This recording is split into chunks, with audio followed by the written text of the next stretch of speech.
Hello, excuse me. Hello.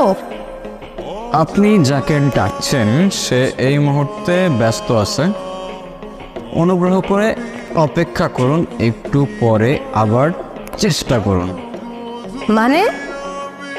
Last one. Yes. Excuse me. কি? Actually আমরা আজকে সকালে সব ফ্রেন্ডরা মিলে কক্সে আসি। দেন বাস থেকে নামার পর আমি একটু ওয়াশরুমে যাই, আমার ফ্রেন্ডরা আমাকে রেখে সব চলে যায়। এখন এখানে তো আমি কোনো মানুষও দেখতেছি না, প্লাস কোনো গাড়ি, তার উপর কোনো নেটওয়ার্কও নাই। আমি ওদের সাথে কোনোভাবেই কন্ট্যাক্ট করতে পারতেছি না। এখন আমি তো এখানে একদম হারিয়ে গেছি। ইস, কি লাক আপনার। মানে? মানে আমি গত 5 বছর ধরে হারানোর ট্রাই করতেছি, যেখানে চোখ যাচ্ছে সেখানে চলে যাচ্ছি, কিন্তু হারাইতে পারতেছি না। আর আপনি না চাইতেও পেয়ে গেলেন। কি বলতেছে এগুলা? আমি সিরিয়াস, তাহলে আমাকে একটু হেল্প করুন। আর আমার আজকে আবার ঢাকায় ব্যাক করতে হবে। একদিনের জন্য ট্যুরে আসছেন? What a sad life. হ্যাঁ, আমার স্যাড লাইফ। আপনার কোনো সমস্যা? না, আমার আবার কিসের সমস্যা? Now can you please help me? Yeah sure, tell me how can I help. আমরা সব ফ্রেন্ডরা মিলে ইনানি বিচে যাওয়ার কথা। আমি শিওর আমার ফ্রেন্ডরা ওই বিচের আশেপাশেই আছে। এখন আমার সেখানে আপনাকে নিয়ে যেতে হবে। জি। আর সেটা আমি কেন করব? আপনার যত টাকা লাগে আমি আপনাকে দিব। ও কাম অন। আপনার কি মনে হয় এই পৃথিবীতে সব কিছু টাকা দিয়ে হয়ে যায়? মানে? মানে কিছু না। আচ্ছা চলুন, আমি নিয়ে যাচ্ছি, আমার কিচ্ছু লাগবে না। ওকে। আচ্ছা, আপনি কোথায় যাচ্ছিলেন? কোথাও না, আবার অনেক জায়গায়। মানে?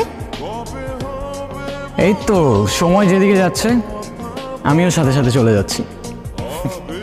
বাই দ্য ওয়ে, আমি স্টপ। জানেন এই জায়গাটার সাথে না আমার অনেক পুরনো একটা সম্পর্ক আছে। যেমন? যেমন এই জায়গায় আমি আমার সব থেকে কাছের মানুষটাকে পেয়েছিলাম, আবার এখানে হারিয়ে ফেলেছি। হারিয়ে ফেললেন কিভাবে? সে অনেক লং স্টোরি, পরে না হয় কখনো বলবো। আপনার স্টোরি, আপনার ইচ্ছা। কি আমাকে দেখে কি মুছে ফেললেন? আরে না, কিছু না। আচ্ছা, আপনি কিন্তু আপনার স্টোরিটার বললেন না। সত্যি কথা বলতে স্টোরিটা শেয়ার করতে আসছি। সময়টা ছিল তখন, হ্যাঁ, আমি ক্লাস 8-9-এ পড়ি। বাবার বদলি হয়ে যায়, আমি এখানে চলে আসি, এখানে স্কুলে ভর্তি হই। প্রতিদিন স্কুলে যাওয়ার সময় ওই ছেলেটা একটা করে চিঠি রেখে যেত। প্রথম কয়েকদিন তো আমি কখনোই চিঠি নিতাম না, কিন্তু একদিন চিঠি না নিয়ে আর পারলাম না। এত সুন্দর করে কথাগুলো লিখতো।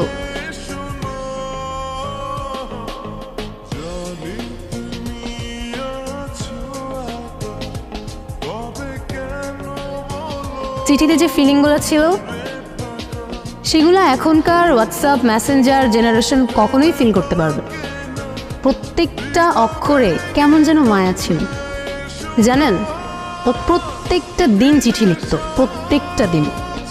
আর এত সুন্দর করে চিঠি লিখতো, আগেই তো বললাম, মানে ওর প্রেমে পড়তে আমি বাধ্য হয়েছি। ইন্টারেস্টিং। আচ্ছা তারপর কি হলো? তারপর আর কি, ওর সাথে সাথে আমিও ওকে চিঠির উত্তর দিয়ে আসতাম। এরকম করেই কাটছিল। আমি ওকে না দেখেও ওর মায়ে পড়ে গিয়েছিল। ইউনো, আপনি যখন স্টোরিটা বলতেছিলেন না, আমার ইমাজিনেশনে সব কিছু ভাসছিল। I don't know why. আচ্ছা, আপনি কিন্তু আপনার স্টোরিটা আর শেষ করলেন না। আমার স্টোরি বলে শেষ করা যাবে না, আর ওকে নিয়ে যতই বলি ততই কম হয়ে যাবে। আচ্ছা, তারপরও কেন যেন আপনাকে খুব বলতে ইচ্ছা করছে। লাইফ কিন্তু একটাই, যেটা ইচ্ছা করছে এখনই করে ফেলুন। কে জানে পরে আবার সময় পাবেন কি পাবেন না। ওর সাথে আমার প্রতিদিনই চিঠি দেওয়া নেওয়া হতো। ওকে কতবার বললাম আমার সামনে এসে দেখা করতে, ও কখনো করেনি। কেন করেনি জানি না। তারপর তারপর আর কি, বাবার বদলি হয়ে যায়, আবার ঢাকায় চলে যেতে হয়। তখন তো আর ফেসবুক হোয়াটসঅ্যাপ কিছুই ছিল না, তাই ওর সাথে আমার কমিউনিকেশন রাখাটা পসিবল ছিল না। আমি ওকে অনেক খুঁজেছি জানেন, কিন্তু পাইনি। আমার সবচেয়ে বড় আফসোসটা কি জানেন? কে? যাকে আমি এতটা ভালোবেসেছি, যার মায়া এতটা পড়ে গিয়েছিলাম, তাকে আমি কখনো দেখিনি।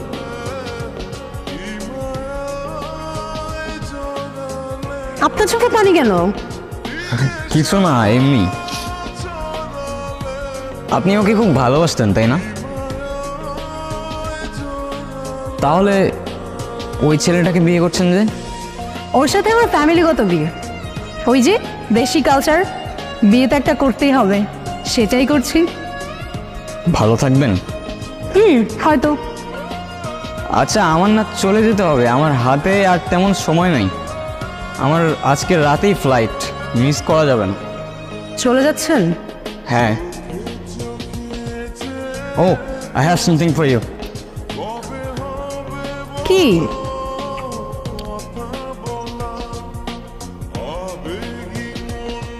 This is for you. আমার জন্য? আমার জন্য হয় কিভাবে? আপনার সাথে তো আমার আজই পরিচয়। এটা কিনলেন কখন? আপনি মজা করছেন তাই না? সময় হলে ঠিক বুঝতে পারবেন। আসি, ভালো থাকবেন, নিজের খেয়াল রাখবেন, আর ভাগ্যে থাকলে আবার দেখা হবে।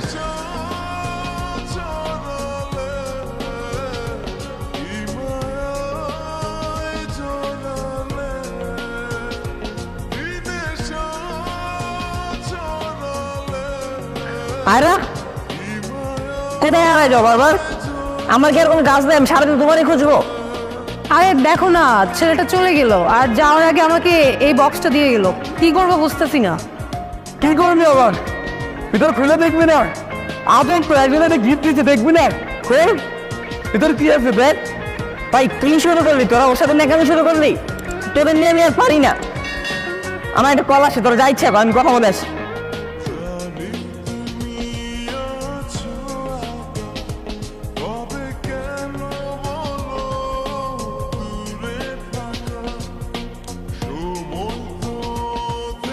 নীরব?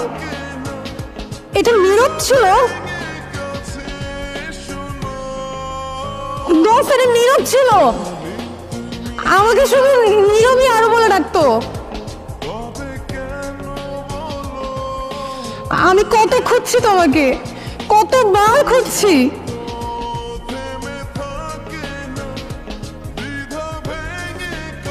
আবার এত কাছে নিয়ে ফেললাম।